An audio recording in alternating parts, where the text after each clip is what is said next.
Во реално на 24info.mk Фатмир Битики. Добро дојдовте.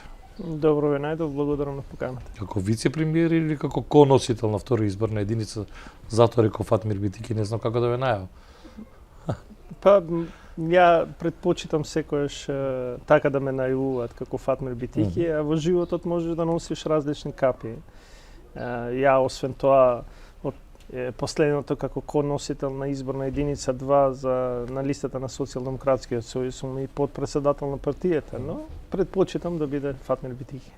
Беше тензично на конгресот, бидејќи излегува разноразни информации, нели како беше сега и што читаме по социјални мрежи, меѓутоа колку и на што може да се верува? Не, искрено, јас во животот имам видени различни ситуации во различни организации, форми на организираност на компании. Ја верувам дека без расправа, без аргументирана расправа нема развој. И затоа тоа што се случуваше и на извршниот, и централниот, и во Конгресот, сметам дека е највисок демократски акт на една организација, во овој случај на Социјалдемократскиот сојуз, во која што на крај на денот акламативно мислам дека беше одобрена листата на пратеници, без при тоа да има ситуации во кои што некој се обидуваше да покаже дека имало тензија до таа мера да одредени наши другари се повлечат. Такви ситуации искрено немаше. Па добро, Дарко Кајавски се повлече. Да се повлече од листата, но секако не демонстративно, он беше до последен, гласаше за листата, без разлика што не беше, но тоа е доблеста на секој еден наш другар во партијата. Има и други наши другари кои што дури од раководството, кои што не се во листата, кои што јавно кажа дека остануваат во партијата и ќе продолжат да ја подржат. Но тоа е убавината и големината на самата партија. Господине Битики, вие сте релативно нов во Социјалдемократскиот сојуз. Ова ли е најдоброто во моментот од СДСМ или мислите дека можеше подобро? Говорам за пратеничките листи сега. Бидејќи јас од страна гледано можам да препознавам 3 ракописи во листите, не сакам да алудирам на ништо сега, но да, искрено јас не препознавам ракописи. Јас знам една работа во СДСМ има многу добри луѓе кои што можат да придонесат.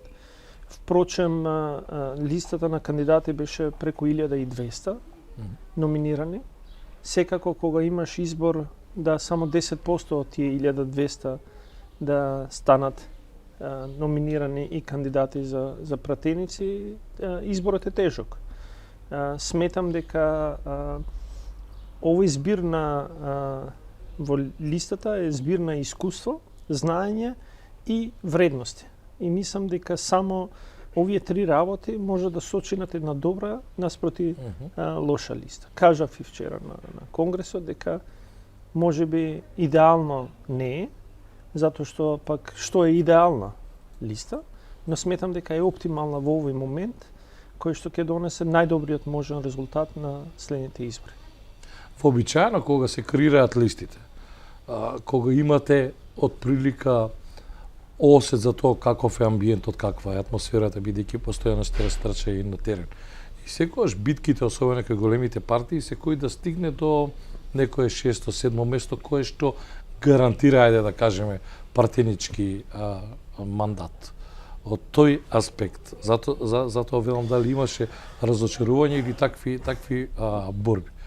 Јас искрено сметам дека секое место до 10-то место е добитно место. Добро. Зошто сите тие кандидати кои што претендираат да бидат што погоре на листата инсистираат на тоа? Затоа што се плашат дека, не говорам овде само за СДСМ и за ВМРО, затоа што се плашат да бидат пратеници во опозиција, затоа од што се плашат? Да бидат на 12-то место. Веројатно е нивен личен став. Јас сметам дека во Социјалдемократскиот сојуз било која позиција во овој момент до 10-то место е добитна позиција, затоа што тоа е кои се очекувањето од изборите. Ја очекувам дека ќе имаме доволно пратеници за да ја направиме следната влада, за да ја формираме следното мнозинство, и тоа значи дека во суштина никој не треба да стравува дека ако е 7, 8, 9 на листа, дека тоа не е добитна позиција.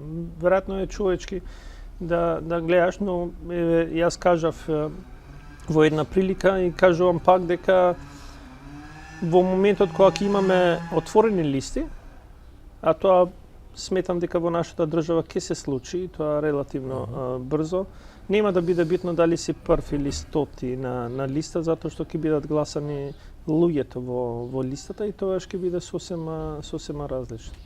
Во едно претходно интервју жестоко ги браневте и ви велев дека сте поголем социјалдемократ од се она што било. А сега ќе ве прашам на што го темелите овој оптимизам? Дека 10-то е добитно место, дека ние ќе освоиме поголем број на мандати, дека ние ќе формираме влада. Значи, ви цитирам вас, не говорам ние. Да. Јас сум кажал на неколку наврати последните година дена, да не кажувам повеќе. Сум во политиката не за да се изборам за позиции, влезен сум во политиката за да направиме одредена промена, за да врадиме на граѓаните. И сметам дека граѓаните препознаваат што све е направено, но исто така препознаваат дека можело повеќе и ние сме доблесни да кажеме дека има грешки и дека тие грешки кои што се направени сме спремни да ги подобриме. И на тоа го темелам оптимизмот, дека граѓанинот на крај може да направи јасна разлика како било до 2016 со тие кои што сакаат да дојдат на власт, а кај што најверојатно во целата матрица ништо не е сменето, затоа што они имаа можност да покажат, а тоа да покажат на локално ниво. Они ги добија мнозинството на локалната власт и во суштина гледаме само деградирање и враќање назад во истата матрица на функционирање, на раководење, на непромена. Гледаме ситуации во кои што излегуваат и како на површина се што се тлеело и кај нив. Излегуваат етничките проблеми, кавги, различни проблеми кои што ги гледавме до 2016, се живееше со тие. За разлика од нив, ние од 2017 па до денеска се фокусиравме на решавање на проблемите. И пак ќе кажам, во низата на области ние имаме направено многу. И се уште велиме дека не е доволно. И затоа следниот чекор ќе биде да вистински направиме стандард кој што е достоен за нашите граѓани. Јас доаѓам од економскиот сегмент и се што сме ветели во 2020, во 2024 велам дека гордо може сите да се гордееме дека е направено. Дури повеќе од тоа што имаме ветено. Па во политиката затоа се влегува. Да ветиш и да исполниш. И кога ќе кажеме дека просечната плата сме ја ветеле 34.000, а сега е 40.000 и ветуваме дека до 2028 ќе биде 1.100 евра, сметам дека веќе не може да има алиби дека овие ветуваат, ама не исполнуваат. Не, сме ветиле, сме исполниле и тоа значи дека во 2028 реално ќе биде 1.100 евра просечната плата и велиме дека со првата година на влез во Европската унија тоа ќе биде 1.300 евра или за минималната плата. Ветивме дека ќе биде 20.000, завчера се донесе одлука дека таа е 22.500. И сме кажале дека тоа ќе го направиме до јули 2024. Сега сме во месец март 2024. Значи, надминато на тоа што е ветено. Добро. И велиме дека таа ќе биде 600 евра до 2028. И тоа е разликата која што сакаме да ја направиме. Затоа што свативме дека мора да бидеш храбар, дека граѓаните една за секогаш мора да живеат достоинствено и да одговорат на сите предизвици за да имат подобар животен стандард. И на тоа го темелам мојот оптимизам, дека променети се состојбите, дека имаме јасна визија каде треба да се движиме и знаеме што е суштинската промена која што треба да ја направиме веќе започнувајќи од 9 мај. Тоа е можеби така, но ако ја прашате опозицијата, можеби така. Вие говорите со бројки, но ако ја прашате опозицијата, тие ќе ви кажат, особено економистите, дека имаме поприлично сериозна дупка. Зависи како ја гледаме. Ја често знам да со одредени луѓе од опозицијата да се допишуваме на Твитер со аргументи на тоа што они се обидуваат. Но ако сватите, они во суштина не многу може да се пофалат со сјајни резултати околу економијата. И во времето кога биле, но и во новата програма и во тоа што сакаат и се стремат да го достигнат. Имате наскоро мислам дека ќе биде обзнаена нивната програма, но укажуваат на одредени работи кои што сме ги виделе. Добро, последното е дека сме пред банкрот. Фискален, кога ја гледав Кочовска Димитриевска, дека и ова со платите, пред тоа го читавме господинот професор. Боли една само работа кај нив. А тоа е дека во времето на ВМРО задолжувањето се случуваше за да се насадат жални врби и да се прават споменици. И затоа ги боли, затоа што ние задолжувањето го правиме за да парите ги вратиме кај граѓаните. Ние во мандат од 4 години навистина сме се задолжиле. Но пак и тоа задолжување ќе го вратиме на крајот. Да, но 2,6 милиарди се вратени во стопанството и кај граѓаните. Ако не беше тоа задолжување, ниту ќе имавме здравствена грижа за време на ковид, ниту ќе спасевме 80.000 работни места за време на ковид, кои што сигурни, не дека ние го кажуваме, туку Светска банка и Меѓународен монетарен фонд укажува дека ако не беше помошта, 80.000 граѓани ќе останеа без работа. 24.000 компании субвенционирани за да им се подобри ликвидноста.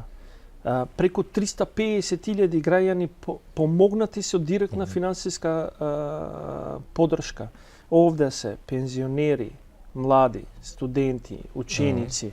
Значи, се е тоа направено за да граѓаните добијат назад. Без разлика. Без разлика. И ова е суштинската разлика за кој што они немаат аргументи и затоа сега сакаат да извадат различни причини. Ова не го правевме за да парите ги носиме во Белата палата. Ова го правевме за нашите граѓани. И тоа е суштинската разлика. И сега одговорот да, ама е задолжување. Да, веруваме дека со враќање на парите назад, кон стопанството, кон граѓаните, вие ќе продуцирате таков раст и развој, што растот ќе продуцира целосна можност да лесно сето тоа се врати. И затоа не се плашиме, нема ни потреба, ни грижа кај граѓаните да веруваат дека ние сме пред банкрот. Далеко од сето тоа.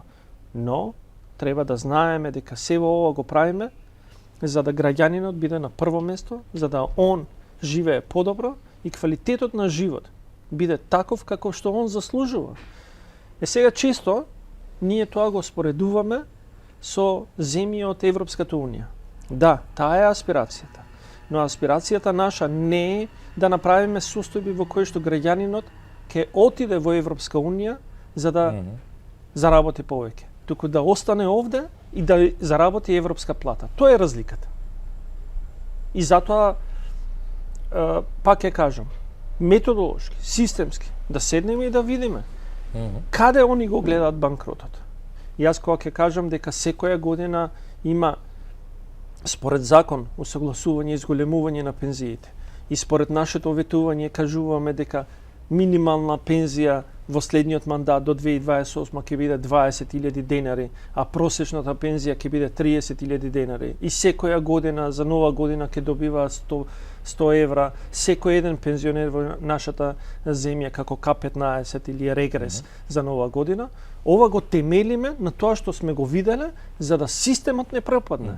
За разлика од нив, кои што они викаат, сега убаво ќе изгледа, ама ќе ви даваме 5.000 денари линеарно зголемување. И јас прашувам, да, 5.000 ќе се случат во 10 години или во 5 години? Ево, ти ја кажам, во една година. Во една година? Да. А што тоа ќе значи наредната година? Значи тоа ќе одат, например, може за 10 месеци да добиваат по 500 денари, кари сега. Да, а ако имаме избори ќе дадат уште 500 денари како што правеа претходно? А добро, сега исто да може и за вас да го каже дека и вие правите популистички мерки. Не го правиме, законот буквално го прави тоа. При тоа, без да креира дополнителен дефицит на пензијскиот фонд. Знаете, ние често забораваме, но во 2016 кога дојдовме, не зборувавме ние. Они самите зборуваа дека пензијскиот систем е пред крах. И тоа не го донесовме ние. Нивното владење 12 години направи да пензијскиот систем биде пред крахирање. Никогаш до 2016 немаше исплата на пензии пред први. Од 2017 нема ниту еден случај кога пензиите се исплаќаат пред после први. Господине Битики, и ова е укажување како системски се решаваат, но добрите работи не се случуваат преку ноќ. За сите ние кои што не сме по 20 години во политиката, кои што сме работели нешто друго во надвор од политиката, знаеме дека само макотрпна работа и работа која што е за решавање на проблемите во главата може да донесе резултат, но тој не може преку еден ден. Добро. Ќе биде интересно во секој случај да се следи и кампањата која што официјално барем за парламентарните избори не е започната, ниту за претседателските, таа започнува на 4 март.